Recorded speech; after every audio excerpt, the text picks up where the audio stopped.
filho ou filha tem medo de tirar sangue ou tomar vacina? Como você, pai, mãe ou avô, podem ajudá-lo a enfrentar esse medo? Como será que funciona a cabecinha da criança frente a esse medo? Eu, Joana Segal, vou ensinar e dar dica a vocês como ajudar o seu filho nesse processo.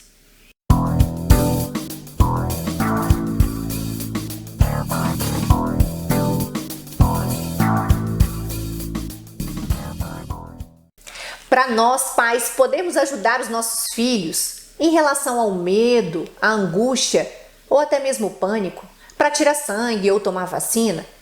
Nós precisamos entender a fisiologia do medo. Como eu já falei em outros vídeos aqui, tudo que o nosso organismo absorve em forma de emoção ou alimentação leva o organismo ao metabolismo a mudar. Tudo pode acontecer. E como que acontece quando a gente está diante do medo? Esse vídeo pode até ser para as crianças, mas funciona da mesma forma para os adolescentes e adultos. O medo acontece para todos. Então, se você imagina, fecha os olhos, pensa que você está de frente de uma coisa que você tem muito medo, do mar, do avião, de um animal ou da agulha. O que acontece lá dentro do seu organismo? Os seus olhos receberam aquela informação. E aí? O cérebro começa a se movimentar. A adrenalina é lançada no sangue, cortisol, noradrenalina, serotonina, neurotransmissores. Automaticamente, essa adrenalina faz o nosso coração bater mais forte, mais rápido. Qual é o intuito disso? O coração bate mais rápido, imediatamente após a ação, para mandar mais sangue para os grandes músculos, pernas e braços principalmente. E daí vem a palidez no rosto, na boca, todo aquele sangue que estava circulando de forma, digamos, desnecessária para aquele momento, para aquela situação, vai ser direcionado rapidamente para os grandes músculos. Para quê? Existe uma questão que a gente estuda dentro da bioquímica chamada resposta de luta e fuga. Toda vez que a gente está numa situação de perigo, de medo, o nosso organismo começa a acionar a resposta de luta e fuga, preparando aquele ser humano, aquela criança, para fugir ou para lutar. Resposta de luta e fuga. As pupilas dilatam, o coração acelera, dá aquele frio na barriga, porque todo o sangue está sendo direcionado, redirecionado. É muito interessante a fisiologia do medo. E quando a gente começa a entender a fisiologia do medo, a gente entende que a gente pode controlá-lo. O nosso cérebro, ele é flexível a mudanças. Nada melhor do que o hábito e o conhecimento, o autoconhecimento. Quando a gente começa a perceber alguns sintomas do medo chegando próximos da gente, a gente consegue evitar que algumas coisas piores possam acontecer, como vômito, desmaio, diarreia. Tudo isso pode acontecer na resposta de luta e fuga. Outra coisa que acontece também no momento do medo ou pânico, a nossa glicose sobe. Por que a nossa glicose sobe? Porque a gente precisa de energia para lutar ou para fugir. E quando a gente vai tomar vacina ou tirar sangue, tem a opção de fugir? Não tem. São coisas que a gente não pode deixar para depois. Ou até mesmo pode deixar para depois, mas uma hora a gente vai ter que fazer.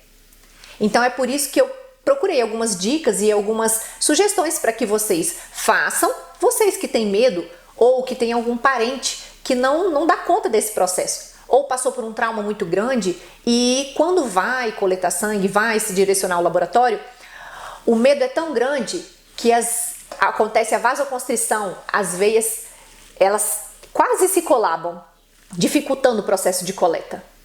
Então eu vou dar algumas sugestões. Primeiramente, é interessante para você trabalhar o seu cérebro, é você escrever de que você tem medo.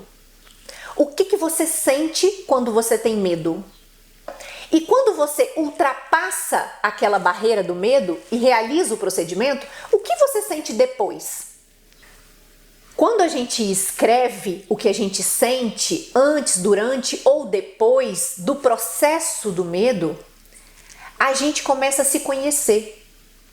Quando a gente entende o que acontece com a gente no momento do medo ou do pânico, a gente começa a poder controlar esse sentimento.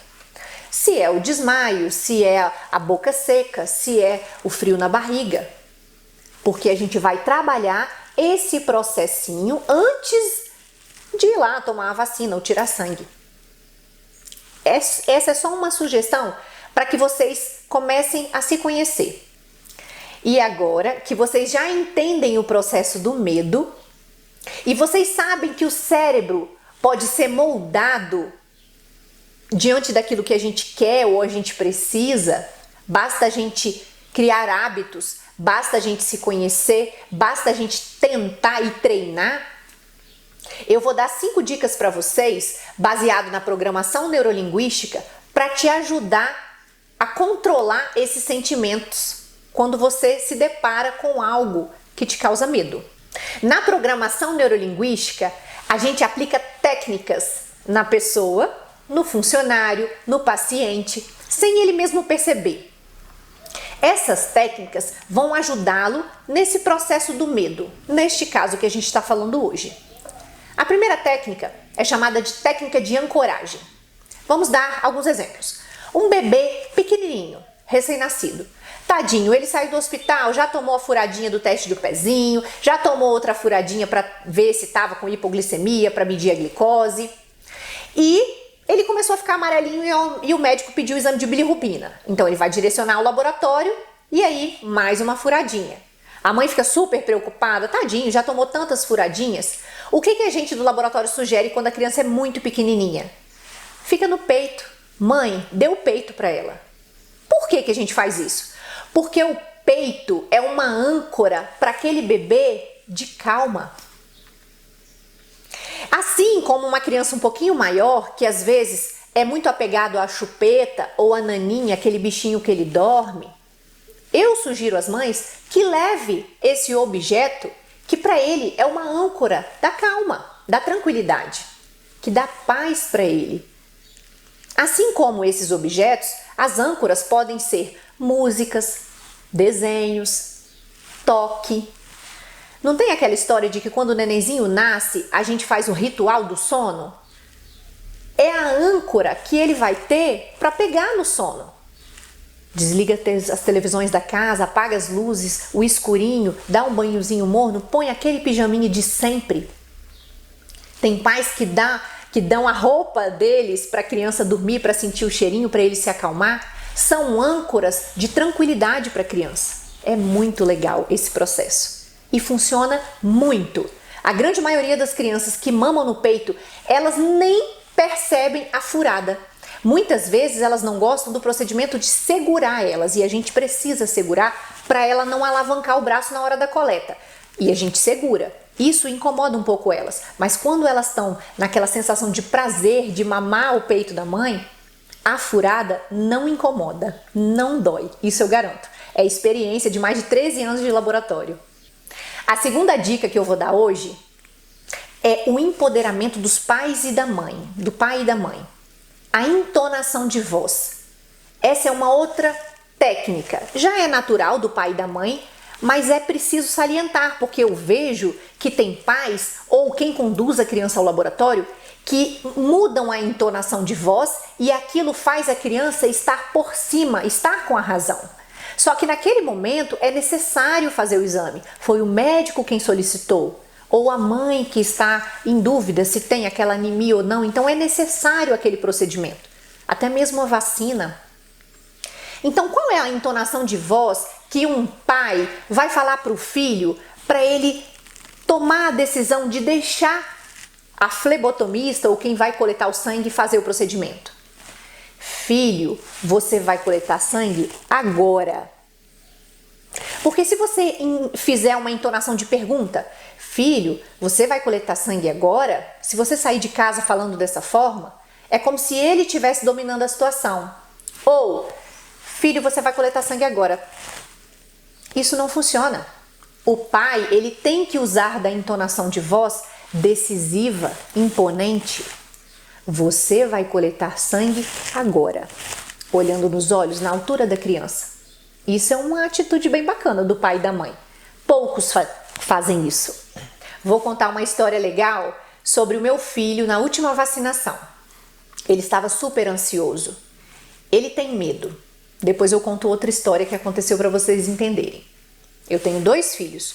Um é mais corajoso e o outro um pouco menos. O mais velho, um pouco menos corajoso, ele falou: mãe, eu não quero tomar vacina. Eu conversei muito, apliquei várias técnicas com ele. Chegou na hora da vacina, ele falou assim: mãe, me abraça, senão eu não vou conseguir. Então, eu fiz o que ele me pediu naquele momento, que eu achei que era sensato. Abracei, aplicou a vacina, foi uma guerra. Tudo bem, tranquilo, saiu de boa. Depois, na segunda vacina, porque ele tomou 3 naquele dia, ele não queria deixar, ele estava irredutível. Eu coloquei ele na direção dos meus olhos, segurei a cabecinha dele, fazendo carinho, e falei: filho, você vai deixar furar agora. Travei e foi. Ele saiu de lá com um sentimento de missão cumprida, de que ele era um campeão. Por quê? Porque eu fiz o que ele me pediu, segurei, porque senão ele não ia conseguir, e no outro momento eu usei a entonação de voz, que foi a técnica que eu acabei de falar para vocês. Funcionou, porque não houve trauma.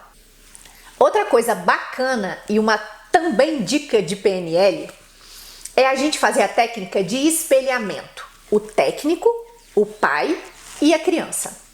Nós temos que entrar no mundo deles, se espelhar. Como que a gente pode fazer isso? Um exemplo legal. A menininha que chega lá está com a unha pintada de colorido. Então a gente vai falar sobre isso. Porque se ela tá com a unha pintada, é porque ela brincou pintando a unha. Então foi um momento de tranquilidade e a gente fala: ah, você pintou a sua unha de colorido? A tia também ama pintar a unha. Então quando uma criança se identifica com você que está coletando sangue, faz total diferença. Um exemplo. Um dia um menino chegou no laboratório vestido de jogador de futebol. Logo a gente percebeu que ele gostava de futebol. E eu comecei a trocar uma ideia com ele sobre isso. Ele nem percebeu que a gente furou. Foi impressionante.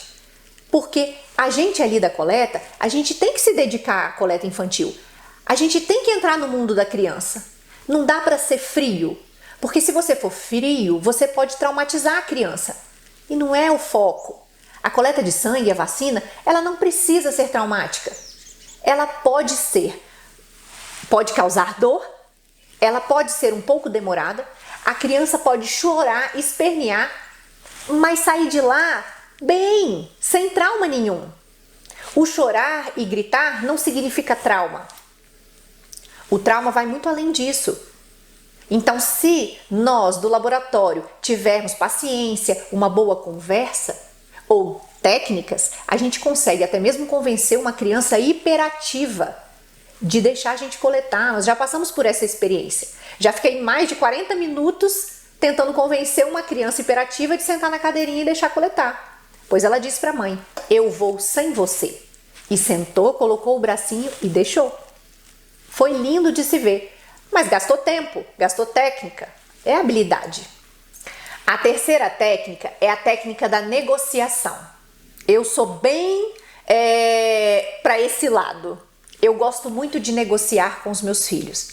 Nunca precisou de gritos e outras coisas mais agressivas aqui em casa. Lógico que às vezes escapole, né? Nós somos seres humanos. Mas normalmente eu negocio. Os meus filhos, eles gostam de negociar. Puxaram ao pai. Eu tive que aprender esse processo.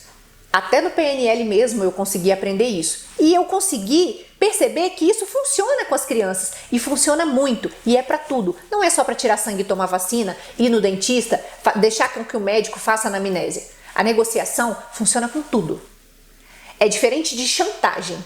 A chantagem é você oferecer um doce para ele deixar executar aquele procedimento. A negociação é oferecer algo que ele já tem todos os dias e que ele gosta em troca daquilo ali. Então, vamos dar um exemplo. Ele gosta da aulinha particular com a tia Poli. Beleza, então filho, você só vai fazer aula com tia Poli hoje se você deixar a mamãe tirar o seu sangue, porque tirar o sangue Esse procedimento é importante para a gente medir as suas vitaminas e saber se você tem anemia ou não. Com ele eu tenho esse diálogo aberto. Esse meu filho tem 6 anos. Ele compreende as coisas.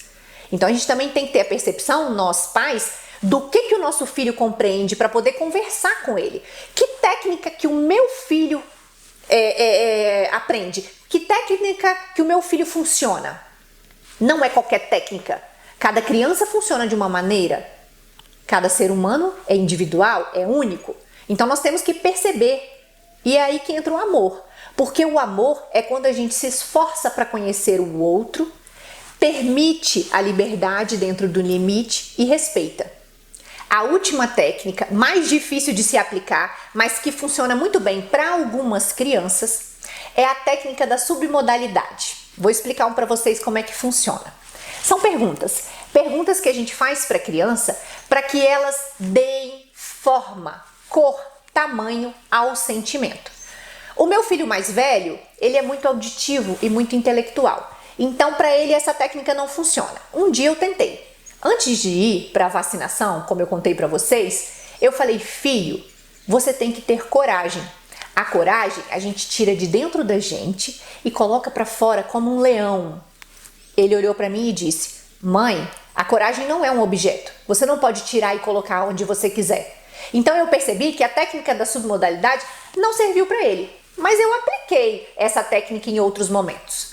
Ontem mesmo eu coloquei ele de frente para mim, sentado na cama, e pedi para ele exercitar essas perguntas que eu ia falar.